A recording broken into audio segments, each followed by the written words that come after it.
Listen carefully, because what I'm about to tell you will shatter every comfortable lie you've been telling yourself about human nature, about love, about loyalty, and about the world you think you know.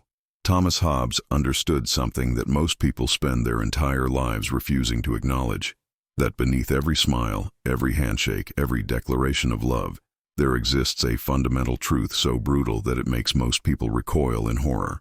The truth is this: every human being, including those closest to you, is ultimately and eternally concerned with their own survival, their own advancement, their own security above all else.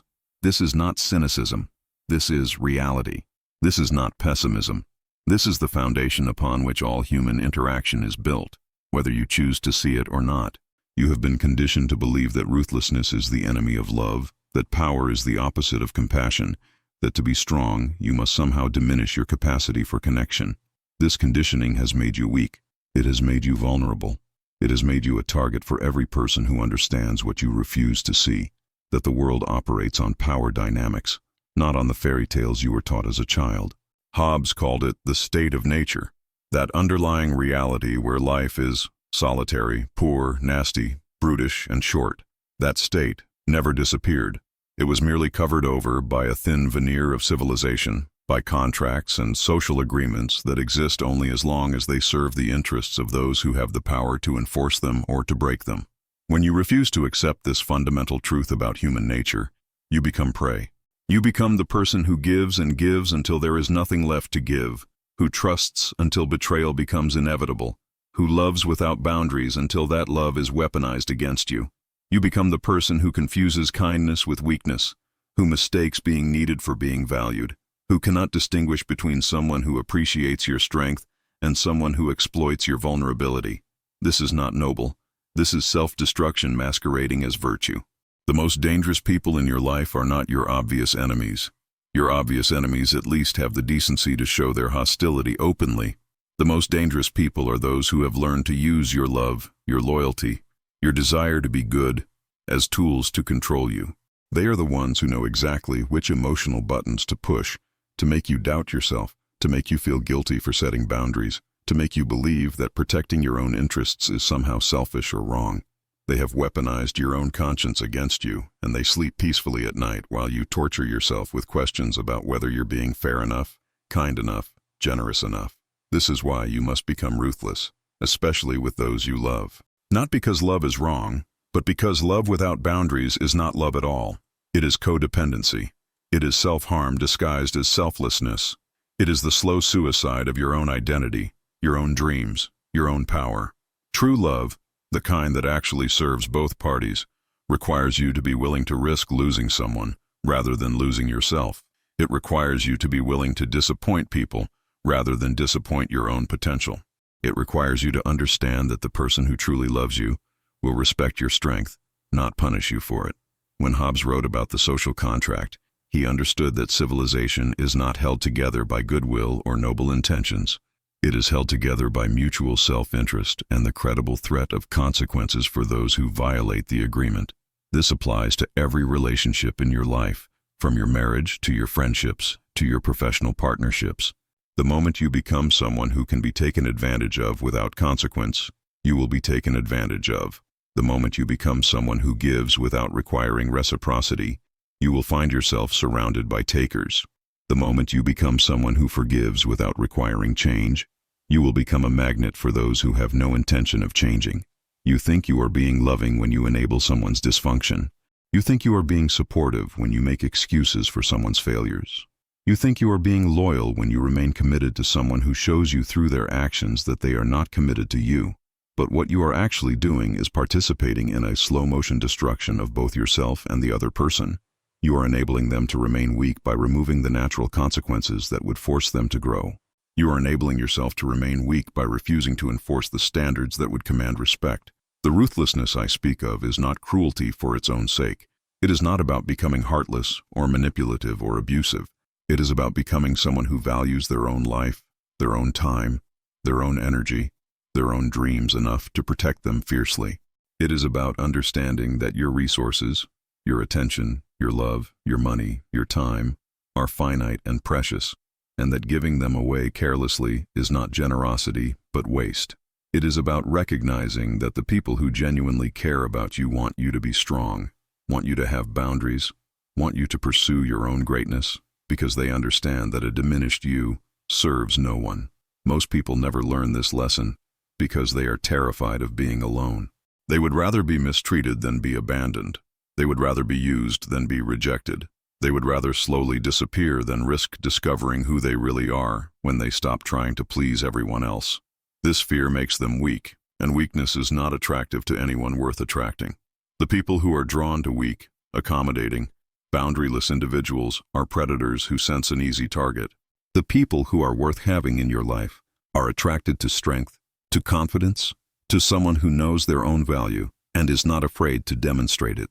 When you begin to implement this ruthless self-protection, you will be tested. The people who have been benefiting from your weakness will not give up easily. They will call you selfish. They will accuse you of changing, of becoming cold, of not being the person they fell in love with. They will try to guilt you back into your old patterns by reminding you of all the times they were there for you, all the ways they claim to love you, all the reasons you should be grateful for their presence in your life. This is manipulation, pure and simple. This is the last desperate attempt of someone who has been getting something from you that they know they do not deserve and are not willing to earn legitimately. Your response to this manipulation will determine the trajectory of your life. If you cave, if you apologize for having standards, if you return to your old patterns of self-sacrifice, you will teach everyone around you that your boundaries are suggestions, not requirements. You will teach them that if they apply enough pressure, if they make you feel guilty enough, if they threaten to withdraw their approval or their presence, you will abandon yourself to accommodate them. Once you teach people this lesson, you will spend the rest of your life being tested by those who want to see how much they can get away with. But if you hold firm, if you maintain your standards, even when it costs you relationships, even when it means being misunderstood, even when it means facing the terror of potentially being alone, you will discover something extraordinary. You will discover that the people who remain in your life after you stop being endlessly accommodating are the people who were there for you, not for what you could do for them. You will discover that respect is not something you can earn through self-sacrifice. Respect is something you command through self-respect. You will discover that the relationships that survive your transformation into someone with boundaries are the relationships that were actually worth having all along. This process is not easy. It requires you to face the possibility that some of the people you love most deeply have been using you. It requires you to accept that your desire to be loved may have made you complicit in your own exploitation. It requires you to admit that your fear of conflict may have prevented you from addressing problems that have been slowly poisoning your relationships for years. It requires you to take responsibility for the fact that you taught people how to treat you by showing them what you would accept. But here is what most people never realize. The discomfort of setting boundaries is temporary, but the consequences of not setting them are permanent. The person who never learns to say no never learns to value their own yes. The person who never learns to disappoint others never learns to avoid disappointing themselves. The person who never learns to risk losing someone never learns to truly have anyone, because possession without the possibility of loss is not possession at all. It is imprisonment. Hobbes understood that power is not evil. Power is neutral. It is a tool that can be used for creation or destruction, for protection or oppression, for building or for tearing down. The person who refuses to acknowledge their own power does not become powerless. They become a person whose power is wielded by others. They become a person who influences the world through their weakness rather than their strength, who shapes relationships through their needs rather than their contributions, who commands attention through their problems rather than their solutions. The ruthless person I am asking you to become is not someone who uses others. It is someone who refuses to be used. It is not someone who lacks compassion. It is someone who understands that true compassion sometimes requires you to let people face the consequences of their own choices. It is not someone who is incapable of love.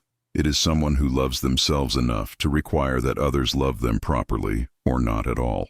When you truly internalize this philosophy, everything changes. You stop wasting time on relationships that drain you because you understand that your energy is better invested in relationships that energize you. You stop trying to fix people who do not want to be fixed. Because you understand that your efforts to change someone else are better directed toward changing yourself. You stop accepting crumbs of affection from people who should be offering you full meals, because you understand that you deserve to be someone's priority, not their option. This transformation will be lonely at first. You will have to let go of people who cannot handle the new version of you. You will have to sit with the discomfort of being misunderstood by those who preferred you when you were weak. You will have to face the possibility that some of your relationships were built on dysfunction rather than genuine connection. But this loneliness is not emptiness. It is spaciousness. It is room for the right people to enter your life. It is freedom from the exhausting work of trying to be someone other than who you are in order to keep people who do not actually want you. The people who enter your life after you have learned to value yourself will enter it differently. They will not come because they sense weakness they can exploit or need they can fulfill.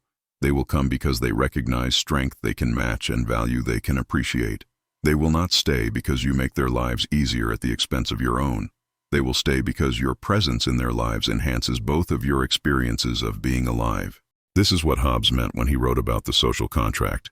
Real relationships, like real societies, are agreements between equals who choose to combine their strength rather than arrangements where one person's power depends on another person's powerlessness. Real love is not about finding someone who needs you so much they will never leave. Real love is about finding someone who chooses you freely and continues to choose you because the life you build together is better than the life either of you could build alone. You have been taught to fear being alone more than being mistreated. You have been taught to fear being selfish more than being self-destructive. You have been taught to fear disappointing others more than disappointing yourself. These teachings have made you weak, and weakness serves no one.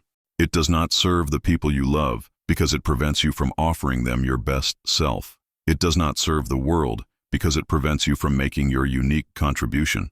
It does not serve you because it prevents you from becoming who you were meant to be. The ruthlessness I am asking you to embrace is not about becoming someone you are not. It is about becoming who you have always been underneath the layers of conditioning that taught you to apologize for your own existence. It is about remembering that you came into this world with inherent worth that does not depend on how useful you are to others, how accommodating you are to their needs, or how much you are willing to sacrifice for their comfort. It is about understanding that the person who does not value themselves teaches everyone else not to value them either. When you truly understand this, you stop asking why people treat you the way they do, and start asking why you accept the treatment you receive.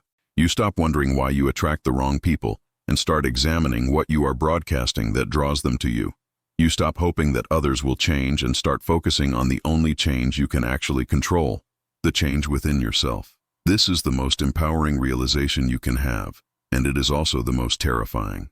It means that you are responsible for your own life, for your own happiness, for your own success, for your own relationships.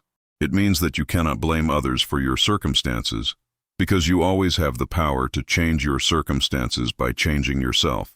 It means that you are not a victim of your past, your genetics, your family, your circumstances, or your bad luck. You are the author of your own story, and if you do not like the story you are living, you have the power to write a different one.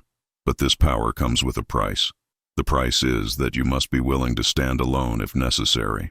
You must be willing to be misunderstood if that is what it takes to be true to yourself. You must be willing to lose people who cannot handle your strength if that is what it takes to find people who can celebrate it.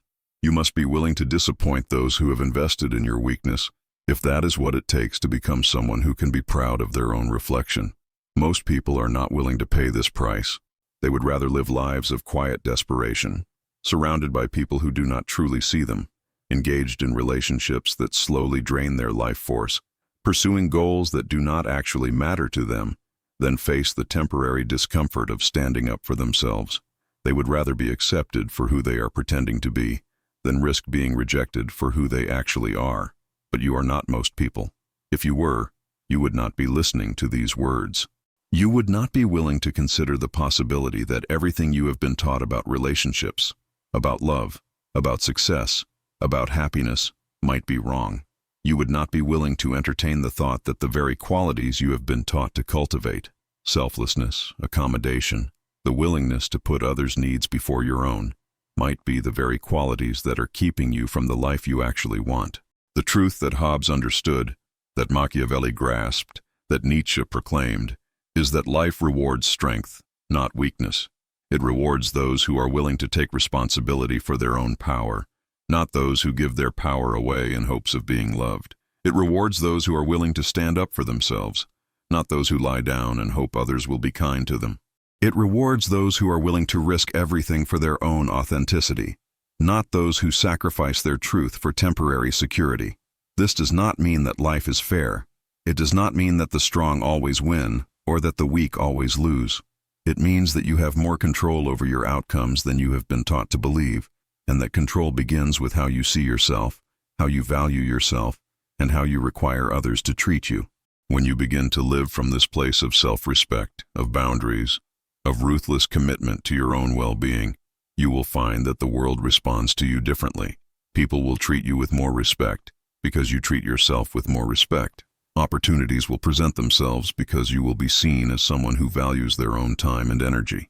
Relationships will improve because you will no longer be attracting people who are drawn to weakness or repelling people who are looking for strength. This transformation is not about becoming someone else. It is about becoming more yourself than you have ever been. It is about stripping away the layers of conditioning, the need for approval, the fear of rejection that have been covering up your true nature. It is about remembering that you were born with everything you need to create a life worth living, and that the only thing standing between you and that life is your willingness to claim it. The journey from weakness to strength, from accommodation to boundaries, from people-pleasing to self-respect, is not a comfortable one. It will cost you relationships that were built on dysfunction.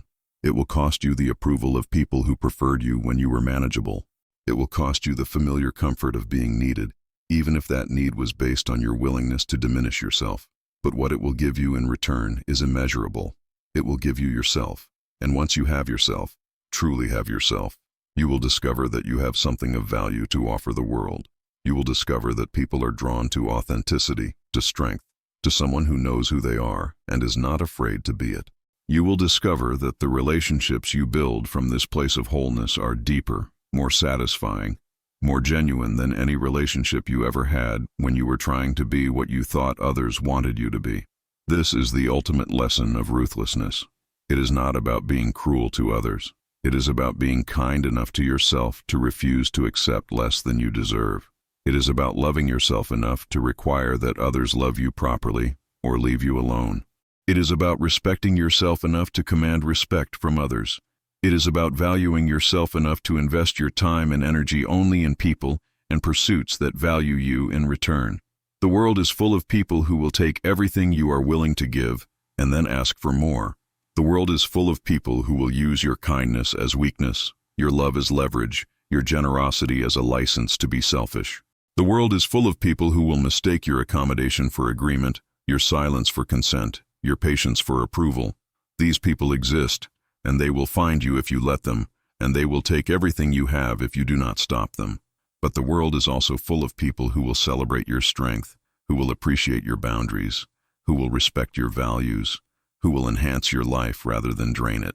These people also exist, but they will not find you if you are surrounded by the wrong people. They will not recognize you if you are hiding behind a mask of who you think you should be. They will not choose you if you do not first choose yourself. The choice is yours. You can continue to live as you have been living, hoping that if you just give enough, love enough, sacrifice enough, the world will finally give you what you deserve. Or you can accept the truth that Hobbes knew, that the strong have always known, that you must take responsibility for your own life, claim your own power, and create your own destiny. You must become ruthless in your commitment to your own well-being, ruthless in your standards for how you allow others to treat you, ruthless in your pursuit of the life you actually want, rather than the life you think you should want. The time for hoping that others will save you is over. The time for waiting for permission to be who you are is over. The time for apologizing for your own existence is over. The time for choosing comfort over growth, security over authenticity, accommodation over self-respect is over. The time for becoming the person you were meant to be, strong, boundaried, self-respecting, ruthlessly committed to your own flourishing, is now. This is not a suggestion. This is not advice you can choose to take or leave. This is a recognition of what you already know in your deepest self, that you cannot continue to live as you have been living and expect different results, that you cannot continue to give your power away and expect to feel powerful, that you cannot continue to accept less than you deserve and expect to be satisfied with your life. The person you are meant to become is waiting for you to stop making excuses and start making changes. The life you are meant to live is waiting for you to stop settling and start demanding better. The relationships you are meant to have are waiting for you to stop attracting people who diminish you and start attracting people who amplify you. But none of this will happen until you decide that you are worth fighting for. Not someday, not when you feel ready, not when it becomes convenient, but now, right now, in this moment, you have a choice. You can close this book, forget these words, and return to the life you have been living. You can continue to hope that things will get better without changing anything about how you show up in the world. You can continue to wait for others to treat you better without requiring better treatment. You can continue to sacrifice yourself for people who would not sacrifice anything for you. Or you can decide that today is the day you stop betraying yourself. Today is the day you stop accepting the unacceptable. Today is the day you start honoring your own worth, setting your own boundaries, and demanding your own respect. Today is the day you become ruthless in your commitment to the person you have the potential to become, ruthless in your rejection of anything that keeps you small, ruthless in your pursuit of everything that makes you feel alive. The choice is yours, and the choice is now. What will you choose?